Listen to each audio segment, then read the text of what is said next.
I'm Michaela and welcome back to my channel. There's a thunderstorm going on outside, so you may be able to hear that. And this video is a mix of some of my recent reads and upcoming reads for the next couple of months or so. And the first book that I have today is Alex Neptune, The Dragon Thief, and this one was great fun. It was Children's Book of the Month in August at Waterstones, which, you know, I try to read them every month if possible. And I think I gave this 4 stars on Goodreads. And he has to try and save his town from a pirate, essentially. And it's good fun. I highly recommend it. And the next one I have is Loki, the Bad God's Guide to Taking the Blame. And this one again was great fun. I read the first one when it was Waterstone's Book of the Month a couple of months ago. I gave this 5 stars. I don't really know how to explain this, to be honest. It's just a strange one to explain. And the next book I also have is The It Girl by Ruth Way, and this one was great fun. I enjoyed it massively. As always with Ruth Way books, I always go between the audiobook and the physical copy. I also have on my shelf somewhere a proof copy which I didn't get to. I just ended up buying this copy anyways. And I think I'll give this 5 stars. It's a very good domestic thriller that had us guessing a little bit towards the end because I wasn't sure who the killer was actually going to be, because it makes you think of a couple of people before the ending that could have done it. But yes, it is a very good read and I enjoyed it thoroughly. And the next book that I have is When Ice Cream Had a Meltdown, which is a really good children's book. I thoroughly enjoyed it, and one of the pages at the front is fabulous. I love it.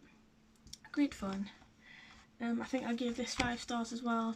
I read it to my 2-year-old daughter, and she was quite happy with it too.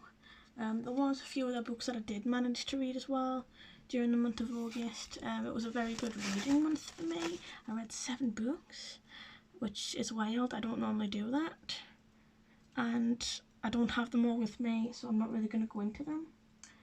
And I did try to read Snow by John Benville, but I couldn't get past the first few pages because of his writing style. It wasn't really my jam, if I'm honest. And my next little segment is books that I plan to read over the next couple of months. I guess in autumn TBR. And I'm currently reading A Little Life by Hanya Yanagara.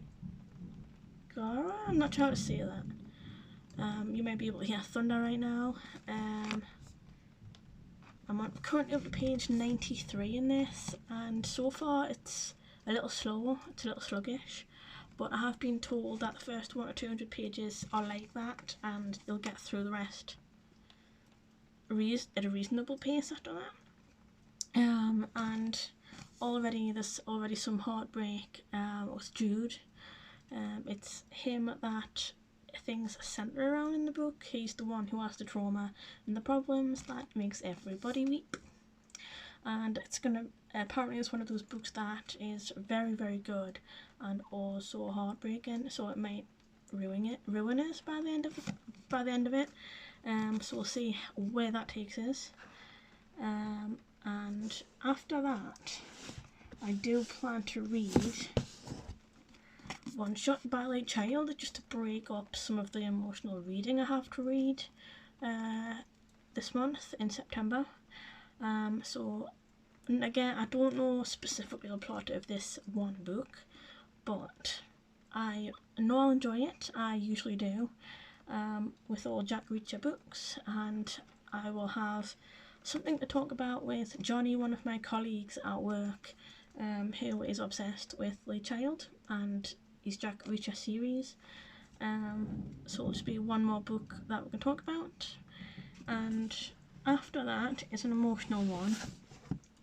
It doesn't have a dust jacket. It is called Michelle Remembers by Michelle Smith and Lawrence Pastor, I think it's called. But anyways, this book is about a woman who grew up in a cult, and she experienced abuse during that time. I don't think it was too long of a time, but in her early years she did experience some abuse, and most of that was pushed back in her mind. And one of my neighbours across the road let me borrow this book because he said it's a hell of a book, and it's the only book that's ever made him cry, as he has experienced some things as well in life. And so I'm breaking some of the reading up, so it goes from emotional to angry to emotional. So this one I know is going to be tough as well. And with that book, it's alongside a journalist who finds out about this whole cult thing and her story specifically, where, that was lightning by the way.